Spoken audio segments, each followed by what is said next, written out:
All right, let's dive in. Down in Sierra Leone, something huge is happening in their justice system. A brand new law is forcing a really tough choice between keeping national secrets and protecting an individual's freedom.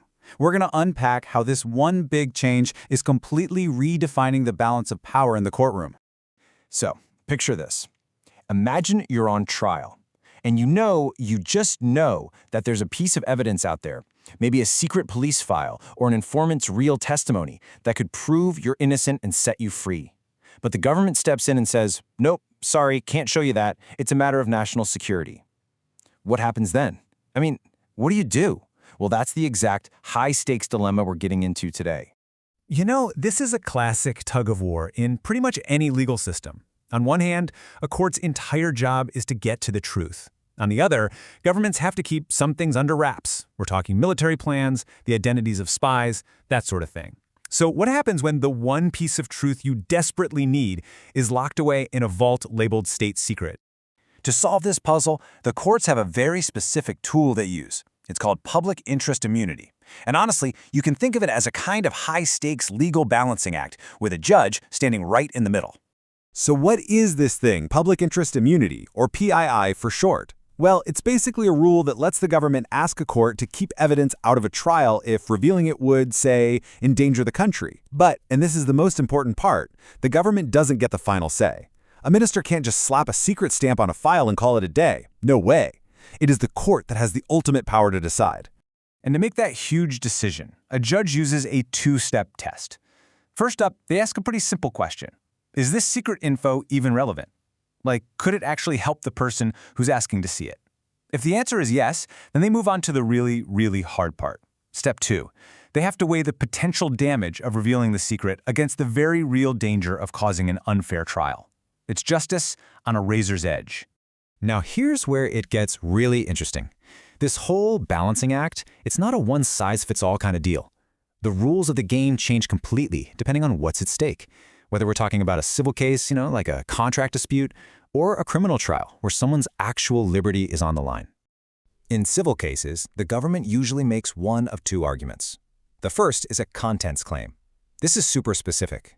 They're saying this particular piece of information, like a spy's real name, is just too dangerous to release. The other type is a class claim, and this one is way broader. Here, the government argues that an entire category of documents, like, say, all notes from cabinet meetings, has to stay secret so that officials can have frank discussions. And for a long, long time, if a minister said something was secret, well, that was pretty much the end of the story. But everything changed in 1968 with this landmark case called Conway v. Rimmer. It was a total game changer. For the very first time, the courts won the power to look at the government and say, hang on a second, we'll be the judge of that. Hand over the documents and we'll look at them in private. This completely shifted the balance of power, and that's why today judges are way more skeptical of those really broad class claims. Okay, so everything we just talked about, all those rules for civil cases, just forget about them for a second. Because the moment we stop talking about money and we start talking about someone's freedom, the entire rulebook gets thrown right out the window. And the difference is just night and day. In a civil case, the main goal is fairness between the two parties. If some evidence is kept secret, it just doesn't get used. But in a criminal trial, the number one focus becomes protecting a person's liberty. The judge's role completely transforms. They become a gatekeeper of innocence. And if the state tries to hide evidence that might prove someone isn't guilty, the consequences are massive. The entire prosecution can get shut down. And that brings us right to the heart of what's happening in Sierra Leone. It's called the Innocence at Stake Rule, and it's now locked into law thanks to a brand new transformative piece of legislation.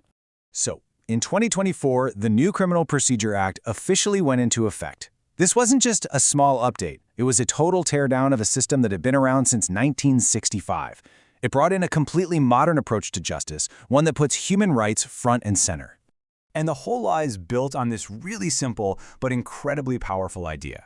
The state cannot use the shield of secrecy to put an innocent person behind bars, period. For prosecutors, this is a whole new world. The game has totally changed. So, let's play this out.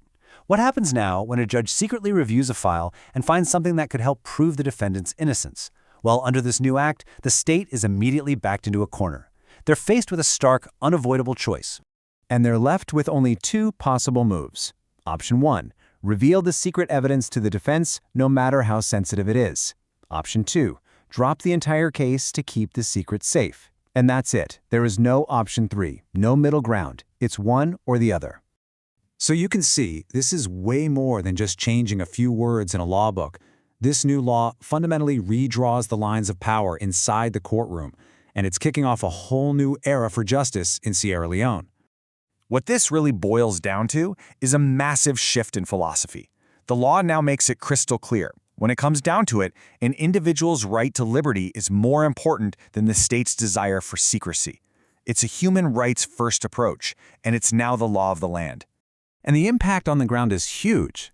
If you're a defense lawyer, you now have the power to demand a judge go and check those secret files. If you're a prosecutor, you have to be upfront from the very beginning because you know you can't just hide behind a national security claim to prop up a weak case. And for the judges, they're now given the ultimate responsibility to be the final sentry guarding the gates of justice, making absolutely sure no innocent person gets convicted.